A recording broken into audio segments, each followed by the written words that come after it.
Welcome back, 7:25, and we continue to give you the latest news. Now, a study by the Human Sciences Reseach Council titled Corruption and Behavior Change, Tracking Social Norms and Values in South Africa finds that more and more adults have reported bribery, nepotism and sexual extortion in the public service and their workplace. The report also found that economically disadvantaged communities appear to be disproportionately affected.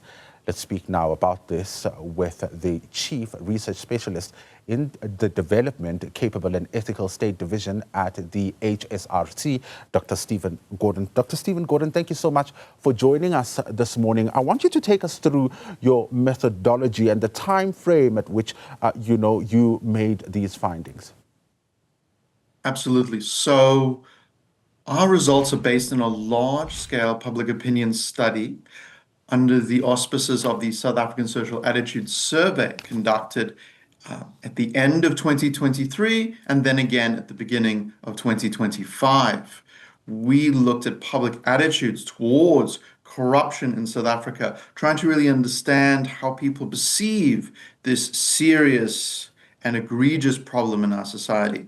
So we found that people believe that the public servants, the public officials in their communities, in their villages and their neighborhoods engage in nepotism, bribery, and sexual extortion. About half the general public thinks this happens in their communities at least sometimes. A tenth said it was a very common occurrence. We found that the poor, the economically disadvantaged, they were the most likely to share this viewpoint, indicating they are some of the most affected by this type of localized corruption. We also looked at occupational corruption. We found that many workers believe they exist in occupations in which bribe taking and extortion are common practice. We really wanted to understand how can we as a society, as individual communities come together and fight corruption, a very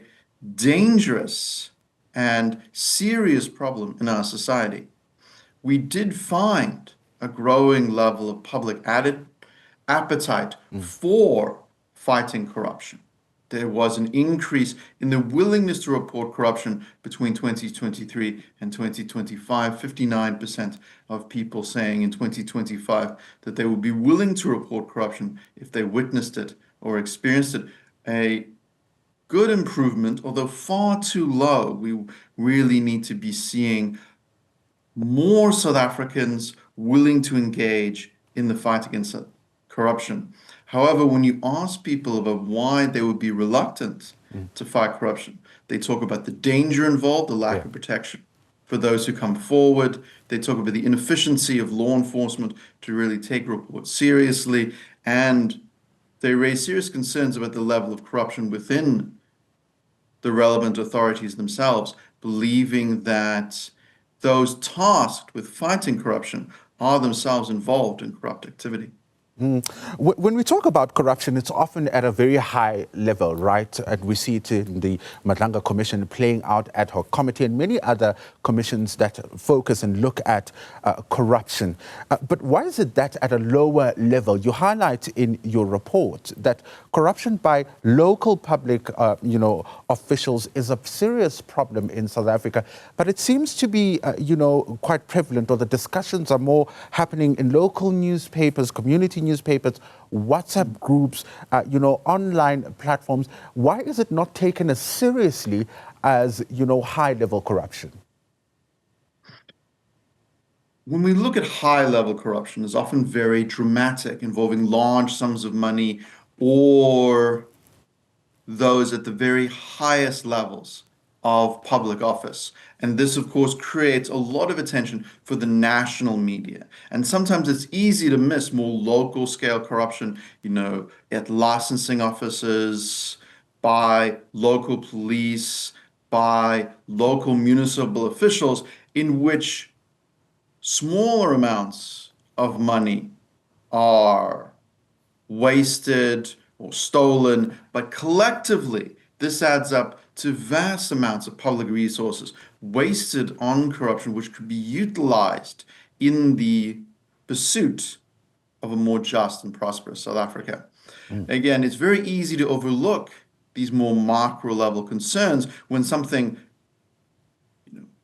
very dramatic is happening at the national level, but that doesn't mean it's not very, very important and very, very powerful. The Auditor General's report, which looks at local municipal irregular expenditure and wastage, is shocking whenever it comes out, revealing the true depth and scale of this type of corruption at the local government level.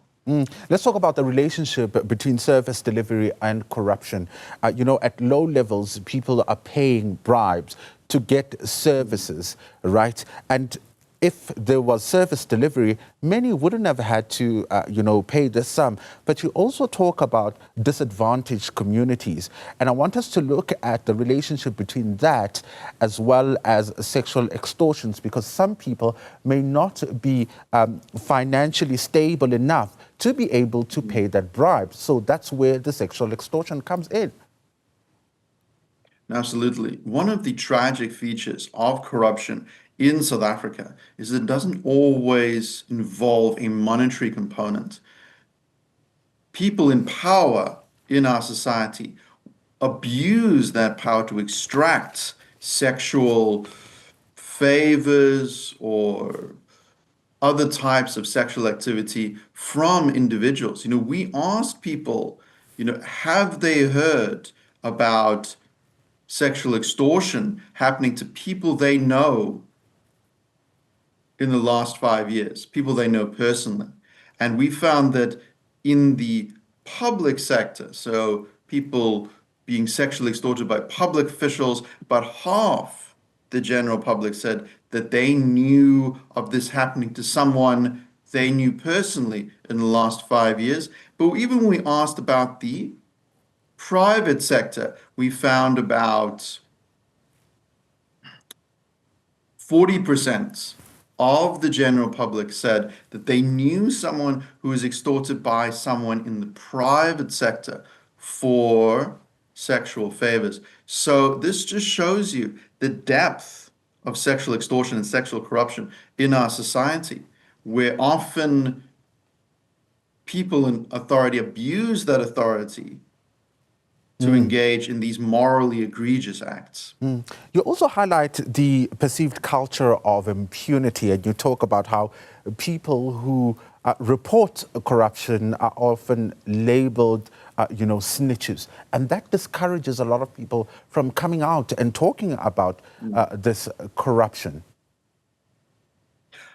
What's very interesting about, any society, particularly ours, is how people use their personal networks, their social networks, as sources of loyalty, trust, and resources, which means that people are very reluctant to, when they see people they know personally, their friends, their neighbors, their work colleagues engage in corrupt activity, to report those people to the authorities. We asked, do you feel it would be wrong to report people who you know personally to the authorities, friends, neighbors, family members, etc.? We found a lot of resistance to this idea. About half the population adopted a very strong view on this matter, saying that it was morally apprehensive to report those people close to you to the authorities for engaging in corrupt activities. Really, codes of silence around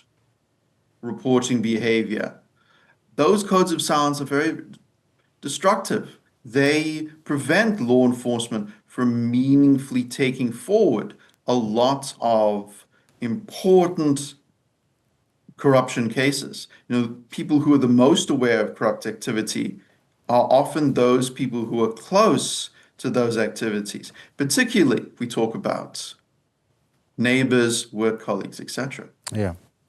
All right. Thank you very much, Dr. Stephen Gordon, from, of course, the Chief Research Specialist in the Development Capable and Ethical State Division at the HSRC, talking to us about that, of course, research that looked into corruption and behavior change, which tracks social norms and values in South Africa. It highlights a number of issues, including, of course, a growing appetite for people to report corruption. One also wonders how then, in light of the fact that also one may argue that there is a really waning confidence in the law enforcement agencies. Do people trust that law enforcement agencies will, take up their, alerts seriously and, of course, investigate those corruption claims? That's where we leave it at with Dr. Stephen Gordon. Up next, we continue to monitor developments in the killing of Marius van der Merwe,